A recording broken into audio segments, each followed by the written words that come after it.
Good morning, my name is Bobby. And when were you diagnosed? May 19th of 2016. And what kind of cancer do you have? Stage 4 colon cancer. Stage 4 colon cancer? Metastasis into the liver. Were you diagnosed with stage 4 or did the changes take place over a period of time? I was in the hospital for other reasons, had no idea I had cancer. It came as a complete shock. And I was diagnosed then. I thought I had a bleeding ulcer. That's why I was there. And what were you doing as a profession or work or livelihood? I've been in sales all my life. Uh-huh. Okay. So how has the cancer affected your finances? Well, it's broken me. Not spiritually, but financially. I was making a good living, and all of a sudden I went from making a living to Social Security. That didn't make it. Well, you know that. I've read everything else. It just couldn't handle it. So I was applying to many agencies trying to get some type of financial help. And did you reach out to any other organizations for help? Not a slew of them. Well, 14 agencies, of which one of them I applied to 3 times with a caseworker to help me. Uh-huh. Were they able to help you or not? None. Some of them didn't return my call. A lot of them didn't have any funding. And in a few cases, there were so many people ahead of me. In the case of Blue Hope, where I applied 3 times, they kept putting me off. There were 42,000 people ahead of me. So it just wasn't fair. When I got the response from Cancer Angels in San Diego,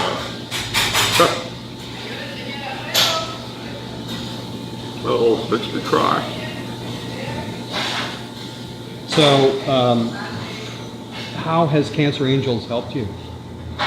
Mainly financially, it helped with food, it helped with transportation.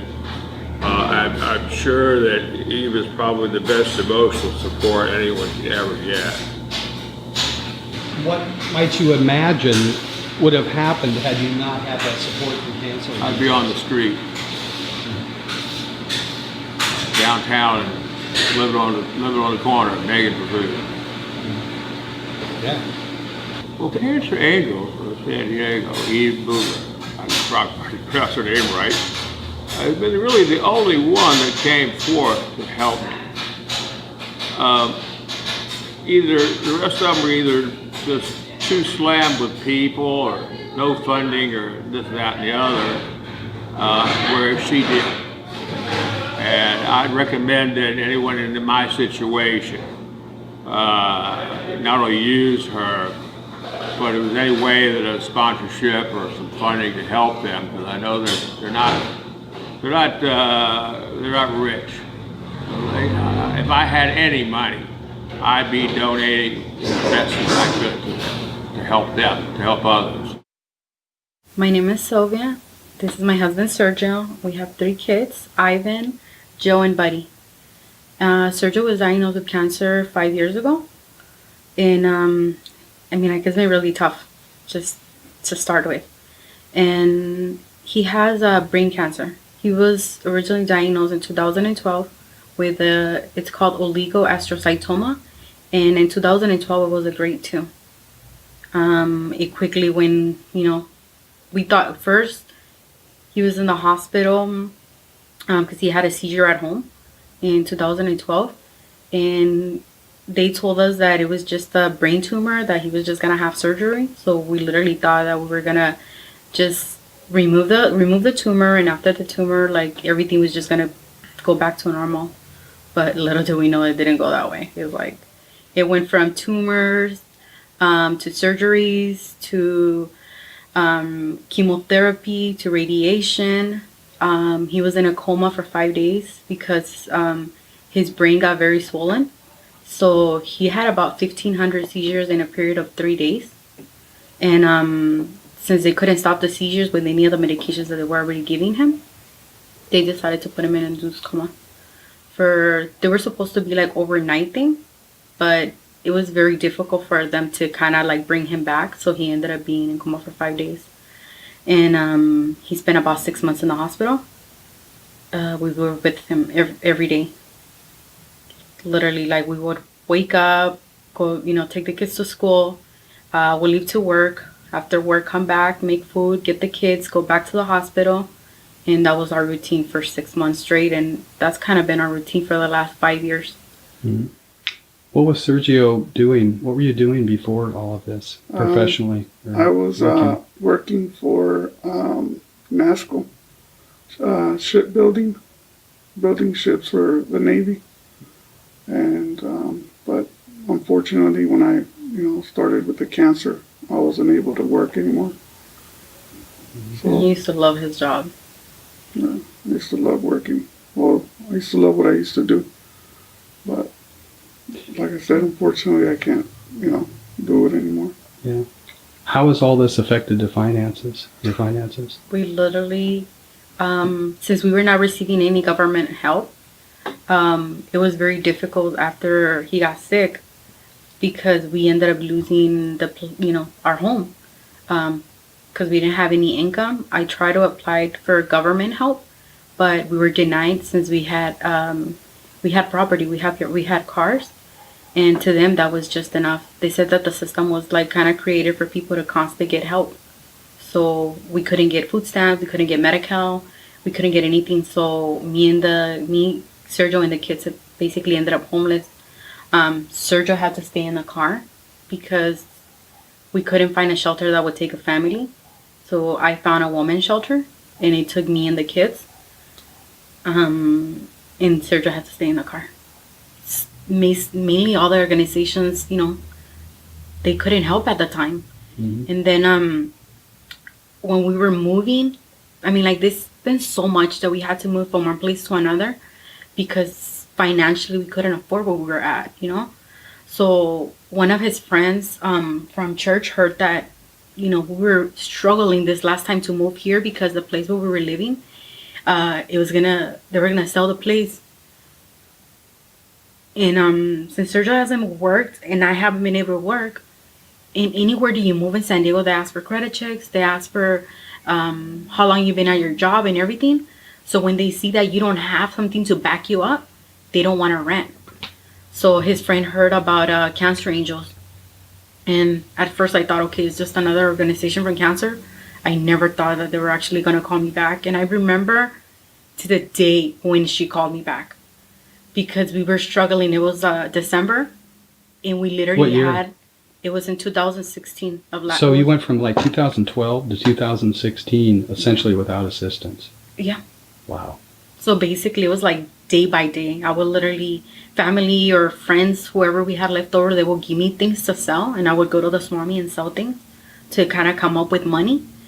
And just like his mom helped us, my mom helped us.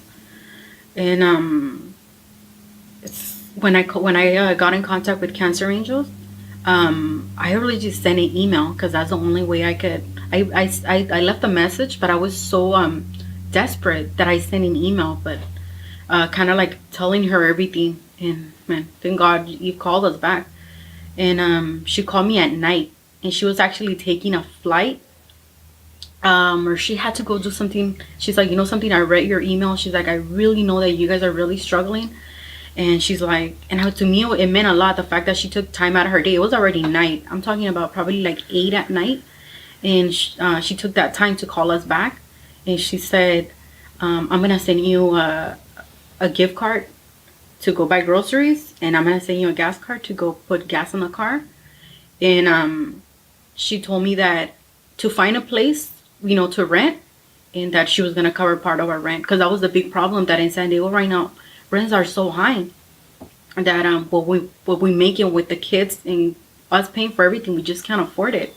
So she said, as long as they have aid, that she will help us. And that's how we found this place. Nice. We found this place, and she spoke to, because it's not only finding the place, but also Eve, got in contact with the people that rent us right here, and she let them know that she had our back. And that's when the people that rent this place, they were like, okay, like you have somebody to back you up, so we'll rent the place to you. But if it wasn't because she called us and because she offered to help us, and I mean, like, I don't know where we would be at right now. Yeah, well, think about that for a minute. I mean, where would you be without them, do you imagine? And it's probably not a really great thought, but... I don't like to think about it because we've already been there. When we lost our first apartment, we went from his brother's house to friend's house, and then shelters, and then his car. So you don't want, when you have kids, you don't want to picture yourself in that position. Yeah. Is there anything else you want to say? I want to say thank you to Eve. I mean, like, I always send her messages and I always thank her, but I can't thank organization enough, because to some people it's something very little, but to us it means that our kids have somewhere to be this month. It means that we don't have to worry about that rent coming. Well, thank you very much. Really appreciate it.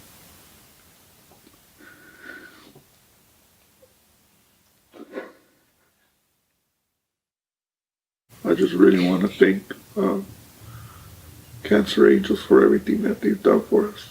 Because without them, I really don't know where we'd be at right now. And I just also want to thank Eve, because I don't know her, but she's a wonderful person. He worries a lot about our finances.